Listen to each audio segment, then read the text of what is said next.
हिमाचल की इन खूबसूरत वादियों में मौजूद है एक ऐसा शिव मंदिर जहां पे हर 12 साल में बिजली गिरती है और इस मंदिर के शिवलिंग को पूरी तरह तोड़ देती है। तो आज हम आपको ले जाने वाले हैं इस मंदिर के ट्रैक पे और आपको दिखाएंगे वो मंदिर जहां पे ये चमत्कार होता है। Welcome to my YouTube channel guys. और आज हम आ गए आपके लिए एक नई वीडियो लेके और अभी हम स्टार्ट करने वाले हैं बिजली महादेव जी का ट्रैक।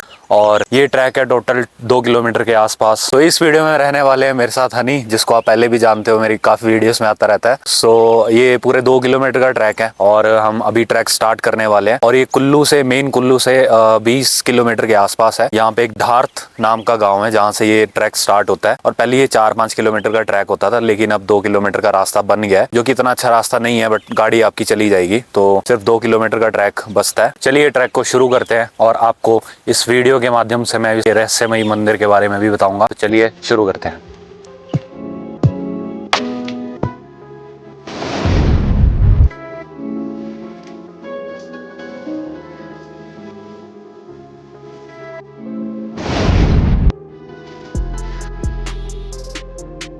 सो इस ट्रैक के बारे में मैं थोड़ा सा आपको बताता हूँ। सो बेसिकली ये बहुत पुराना मंदिर है और कहते हैं कि यहाँ पे शिव जी ने एक कुल्लूत नाम का राक्षस था, उसका वध किया था और उसी के नाम से ये पूरी घाटी कुल्लूत के नाम से फेमस थी, जो कि बाद में टाइम के साथ इसका नाम कुल्लू कर दिया गया। सो वहीं से इसका नाम ड्राइव हुआ है। सो ये पूरा ट्रैक में आपको इस तरह से सीढ़ियाँ बनी हुई दिखेंगी, जैसे आपका कमरूनाग देवता अगर आपने सुना हो मंडी में जो सिचुएटेड है, वहाँ पे जो ट्रैक है वो इस तरह से नहीं है। वहाँ पे आपको ये इस तरह से सीढ़ियाँ मिलेंगी। और जैसे करेरी लेक का ट्रैक है, वहां पे भी आधे रास्ते तक इसी तरह से सीढ़ियां बनी हुई हैं। तो यहाँ पे भी आई थिंक ऊपर तक ही ये सीढ़ियां बनी हुई हैं।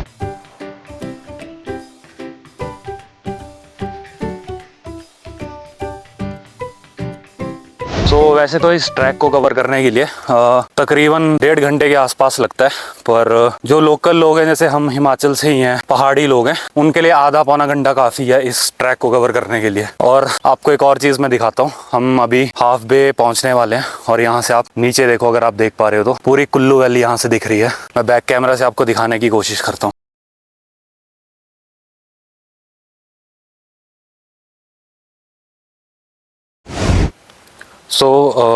अब मैं आपको यहाँ की पूरी स्टोरी बताता हूँ, कैसे ये मंदिर बना था और एग्जैक्टली यहाँ पे क्या हुआ था।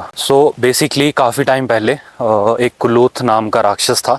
वो एक बहुत विशाल एक नाग का रूप लिया उसने, और जो यहाँ पे कुल्लू घाटी में नदी बहती है वहाँ पे वो बैठ गया और नदी के प्रभाव को उसने रोक दिया। उसका प्लान था कि वो पूरी कुल्लू घाटी को डुबा देगा। एक बार जब पानी का फ्लो बहुत ज़्यादा हो जाएगा तो वहाँ से हट के पूरी कुल्लू घाटी को वो डुबाने के बारे में सोच रहा था। कुल्लू वासियों ने शिव जी की आराधना की, उनको मदद के लिए पुकारा और शिव जी ने उनकी पुकार सुनी और वहाँ पे अपने त्रिशूल के वार से उस राक्षस का वध कर दिया। और कहते हैं कि उस राक्षस का जो वध हुआ था वो अपने नागरूप में था, और जैसे ही वो मरा उस जगह पे उसके शरीर ने धीरे धीरे एक पहाड़ी का रूप ले लिया। उसके मरने के बाद भी उसका प्रभाव उतना कम नहीं हुआ था, तो उसके प्रभाव को कम करने के लिए शिव जी ने इंद्रदेव जी को बुलाया और उनको आदेश दिया कि आप हर 12 साल में यहाँ पे बिजली गिराओ, और वो बिजली सीधा अब मेरे शिवलिंग पे गिरनी चाहिए। और आज तक ऐसा होता आ रहा है, हर 12 साल में वो बिजली एक ही मंदिर के छेद से होके सीधा शिवलिंग पे आके गिरती है और वो शिवलिंग बिखर जाता है टूट के। तो बेसिकली जो गांव वाले हैं वो एक दिन डिसाइड करते हैं और उस दिन को सारे इकट्ठे होके एक रथ यात्रा टाइप निकालते हैं और उन टूटे हुए टुकड़ों को वापस मक्खन से जोड़ देते हैं, और वो शिवलिंग इस तरह से जुड़ जाता है कि मानो कभी वो टूटा ही ना हो, इतनी अच्छे तरीके से वो वापस जुड़ जाता है। और इस स्टोरी के बारे में ऐसा भी कहा जाता है कि अगर वो हर 12 साल में बिजली ना गिरे तो यहाँ पे लोगों की अनवांटेड डेथ्स भी होने लग पड़ती हैं। तो इस पूरी कुल्लू वैली के लिए बिजली महादेव पे बिजली गिरना बहुत ज़्यादा ज़रूरी है, और इसी स्टोरी की वजह से इस मंदिर को बिजली महादेव के नाम से भी बुलाते हैं। ये तो थी मंदिर की स्टोरी। अब चलते हैं आज के टाइम लाइन पे। जैसे कि आप ये ट्रैक देख रहे हो और मैंने नीचे से आपको दिखाया भी कि वो नीचे कुल्लू घाटी है। आजकल यहाँ पे क्या विवाद चल रहा है कि सरकार यहाँ पे रोपवे बनाना चाहती है, और रोपवे बनाने के लिए जैसे आप ये जंगल देख रहे हो, यहाँ पे पेड़ों का कटान वगैरह होगा। लोकल लोग इस चीज़ को अपोज कर रहे हैं, जो कि मेरे अकॉर्डिंग बिल्कुल सही चीज़ है। आप डेवलपमेंट के नाम पे नेचर को डिस्ट्रॉय नहीं कर सकते, और जिस हिसाब से हिमाचल में ये चीज़ बढ़ती जा रही है कि आप ठीक है आप डेवलपमेंट करो लेकिन सस्टेनेबल डेवलपमेंट करो, एनवायरनमेंट का भी ध्यान रखना चाहिए। और जैसे पिछले कुछ सालों में हिमाचल में सिर्फ टूरिस्ट को लेके ही डेवलपमेंट किया जाता है, लोकल्स को नहीं उतना इन्वॉल्व किया जाता, उनकी राय नहीं ली जाती है, सीधा जहाँ पे ज़रूरत भी नहीं है वहाँ पे भी 4 लेन निकाल रहे हैं। सो मेरे अकॉर्डिंग ये चीज़ गलत है, क्योंकि हिमाचल की इकोनॉमी पूरी तरह टूरिज्म पे नहीं डिपेंड करती है। कुछ एक डिस्ट्रिक्ट्स हैं जैसे कुल्लू, शिमला, किन्नौर, इनकी इकोनॉमी टूरिज्म पे डिपेंड है, बाकियों की नहीं। सो अभी जैसे आपको पता है कि पिछले साल बरसात में बहुत ज़्यादा डिस्ट्रक्शन हुई थी हिमाचल में, जगह जगह पे लैंडस्लाइड्स और बहुत ज़्यादा जान का भी नुकसान हुआ था और लोगों के घर बह गए थे, पूरे गाँव ख़त्म हो गए थे। सो कहीं ना कहीं ये उसी चीज़ का नतीजा है। और एक चीज़ यहाँ पे कह रहे हैं कि जो रोपवे है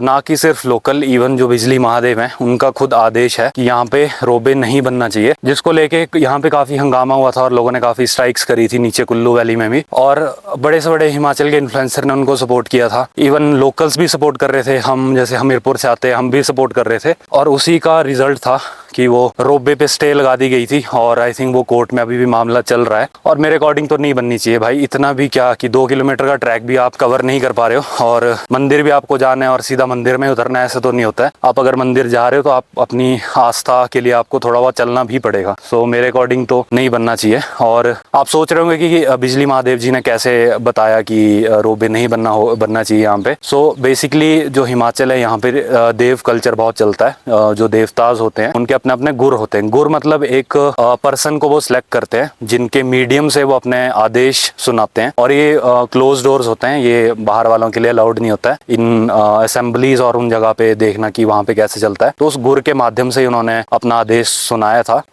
सो इसके बारे में किसी और वीडियो में आपको डिटेल से मैं बताऊंगा कि एग्जैक्टली देव कल्चर किस तरह से काम करता है, किस तरह से गुर होते हैं। अगर आपने कंतारा मूवी देखी है सो उसी तरह का आप समझ लीजिए, वैसा वैसा ही कुछ कल्चर होता है। सो चलिए, आई थिंक वो तो बहुत आगे निकल गया है तो हम भी चलते हैं ट्रैक पे और अब सीधा ऊपर चल के ही आपको दिखाते हैं मंदिर का नज़ारा।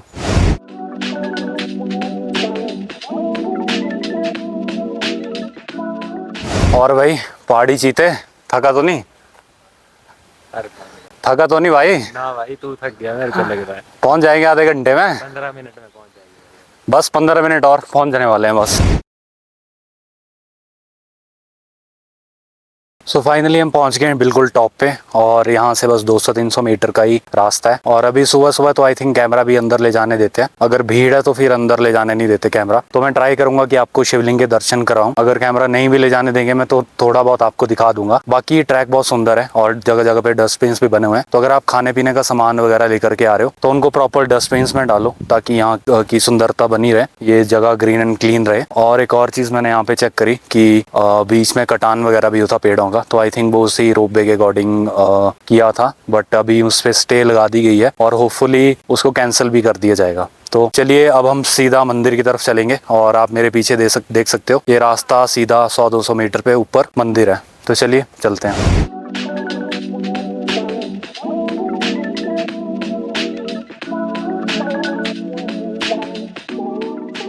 सो ये है मंदिर की मेन एंट्रेंस, और आप पहाड़ियाँ चेक करो, वो सामने अभी भी बर्फ गिरी हुई है वहाँ पे। सो यहाँ पे एक और मैजिकल चीज़ हमारे साथ हुई है। जैसे हमने मंदिर के अंदर एंटर किया हमारी पूरी थकान ही गायब हो गई है। इतनी चढ़ाई हम चढ़ के आए हैं तो लग नहीं रहा था कि इतनी जल्दी हम पहुँच जाएंगे। हम रिकॉर्ड करते करते आ रहे थे, टोटल हमें 45 to 50 मिनट्स लगे हैं। और जैसे ही इस मंदिर के परिसर के अंदर हमने एंटर किया सारी थकान ही गायब हो गई है हमारी।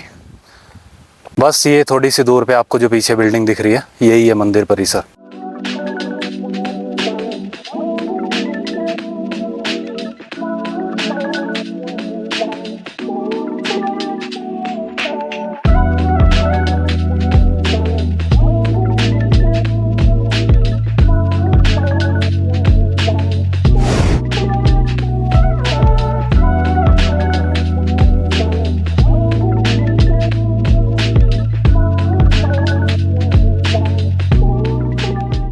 अगर आप ये स्पॉट देख पा रहे हो तो ये वो स्पॉट है जहाँ से बिजली अंदर आती है। उसके ठीक अंदर शिवलिंग है, उस पे वो गिरती है।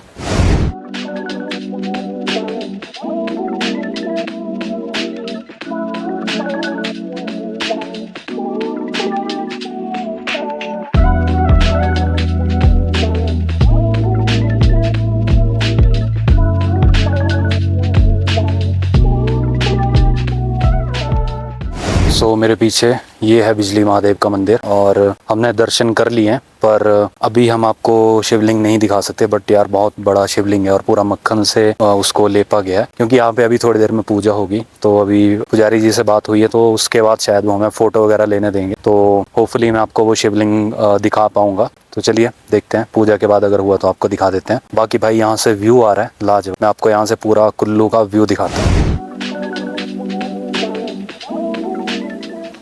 सो ये है नीचे कुल्लू वैली, अगर आप देख पा रहे हो। काफ़ी ज़्यादा हाइट पे है ये मंदिर।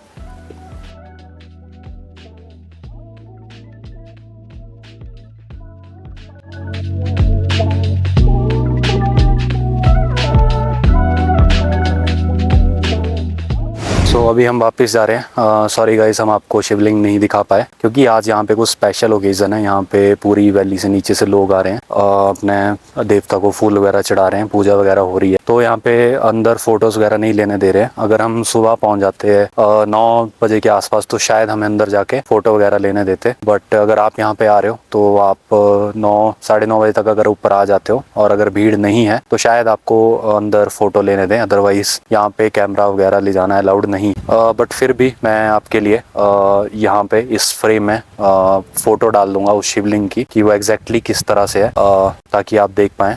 सो आई होप आपको ये वीडियो पसंद आई होगी। वीडियो को लाइक कमेंट शेयर करना मत भूलना, चैनल को सब्सक्राइब करना मत भूलना और बने रहिए इस चैनल पे। अब हम इस चैनल पे रेगुलर रहेंगे और बैक टू बैक वीडियोस आएंगी। मिलते हैं नेक्स्ट वीडियो में नई लोकेशन के साथ। तब तक के लिए धन्यवाद।